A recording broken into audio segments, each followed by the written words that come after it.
नमस्कार, मैं हूं दिव्यांजलि मोइत्रा। बीजेपी सांसद रवि किशन ने जब भरी संसद में कहा था कि बॉलीवुड भी ड्रग्स की लत का शिकार है, तो उस वक्त सफाई सांसद और अमिताभ बच्चन की पत्नी जया बच्चन तो रवि किशन पर ही भड़क गई थी और उन पर जिस थाली में खाते हैं उसी में छेद करने का आरोप तक लगा दिया था। लेकिन आज जब नारकोटिक्स कंट्रोल ब्यूरो यानी कि एनसीबी ने क्रूज ड्रग्स पार्टी में छापा मारकर शाहरुख खान के बेटे आर्यन खान समेत कई लोगों को दबोचा, तो रवि किशन की कही बात सच साबित होती दिख रही।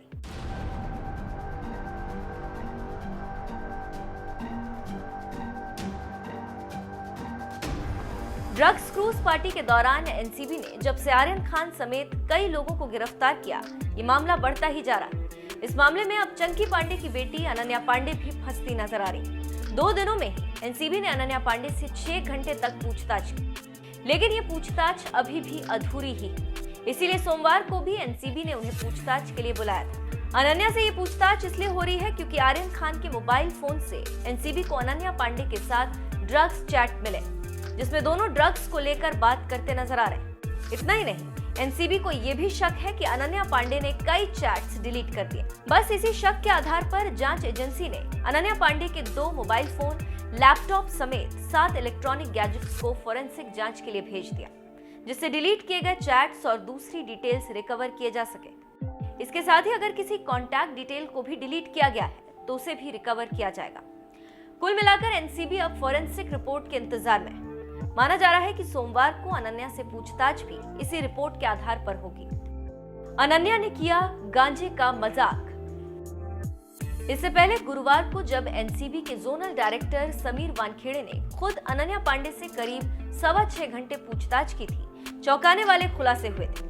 खुद अनन्या पांडे ने ये बात स्वीकार की थी कि उन्होंने आर्यन खान से गांजा अरेंज करने की बात की थी, लेकिन ये बात उन्होंने मजाक में कही थी। पूछताछ में अनन्या ने जहां कभी भी ड्रग्स का सेवन करने से इनकार किया, तो वहीं चैट में गांजा अरेंज करने की बात पर उन्होंने कहा कि वो मजाक कर रही थी। आर्यन और अनन्या के बीच 2018-19 के बीच 3 बार ड्रग्स को लेकर बातचीत हुई। चैट्स में गांजा का जिक्र है, सप्लायर का जिक्र है, लेकिन जब एनसीबी ने उनसे सवाल किया तो अनन्या ने कहा कि उन्होंने ये बातें मजाक में कही थी। आपको बता दें कि सामने आई ड्रग्स चैट में जहां आर्यन पूछते हैं गांजा का जुगाड़ है, तो अनन्या जवाब देती हैं मैं अरेंज करवा सकती हूँ। जबकि एक दूसरी चैट में अनन्या कहती हैं कि उन्होंने एक बार गांजा ट्राई किया है और वो फिर से इसे करना चाहती हैं।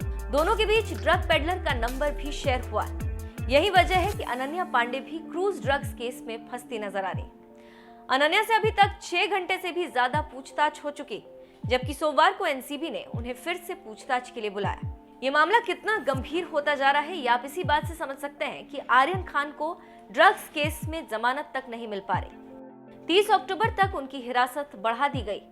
बहरहाल आप भी देखिए, 1 साल पहले सितंबर में बॉलीवुड एक्टर और बीजेपी सांसद रवि किशन ने संसद में ड्रग्स का मुद्दा उठाते हुए क्या कुछ कहा था और उनके बयान से चिढ़ी सपा सांसद जया बच्चन ने किस कदर पलटवार किया। शून्यकाल में बोलने का अवसर प्रदान करने के लिए मैं आपका आभार प्रकट करता हूं।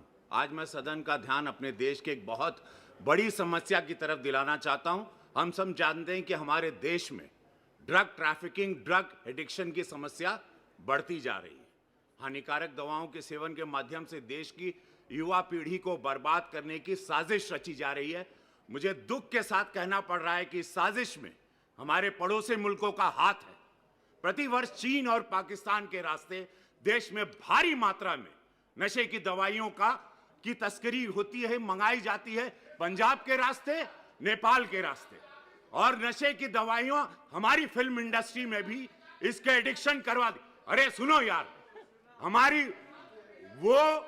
वो एडिक्शन आज हमारी सरकार ने कई लोगों को पकड़ा है, पकड़े जा रहे हैं। NCB is doing very good work, but महोदय दुख की बात है कि इस प्रकार की गतिविधियां हमारी इंडस्ट्री के द्वारा भी, जहां पे एक स्टारों को देखा जाता है, उनको रोल मॉडल माना जाता है, तो मैं आपके माध्यम से केंद्र सरकार से आग्रह करता हूं, अपनी सरकार से, जो हिसाब से आज हम लोग एकदम इनको चारों तरफ पकड़ रहे हैं, तो ये सख्त कार्रवाई की जाए, दोषियों को जल्द पकड़ा जाए, उन्हें उचित सजा दी जाए तथा पड़ोसी देशों की जो साजिश है युवा पीढ़ी को बर्बाद करने की, उस पर रोक लगाई जाए। महोदय धन्यवाद। Opportunity to speak, sir. I think the government must stand by the entertainment industry, because the entertainment industry always comes forward to help the government in whatever good work that the government takes up. They come and speak for them, they support them. If there is a national calamity, they come forward, they give money, they give their services. I think that it is very, very important that the government must support this industry and not kill it just because there are few people.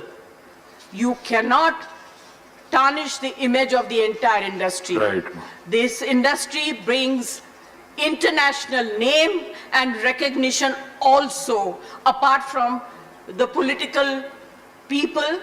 I was really embarrassed and ashamed that yesterday one of our members in the Lok Sabha spoke, who is from the industry, against, I'm not taking a name, against the film industry. It's a shame. जिस थाली में खाते हैं, Thank you, ma'am. उसमें छेद करते हैं. गलत बात है. I need the protection. The industry Right. needs the protection and support of the government.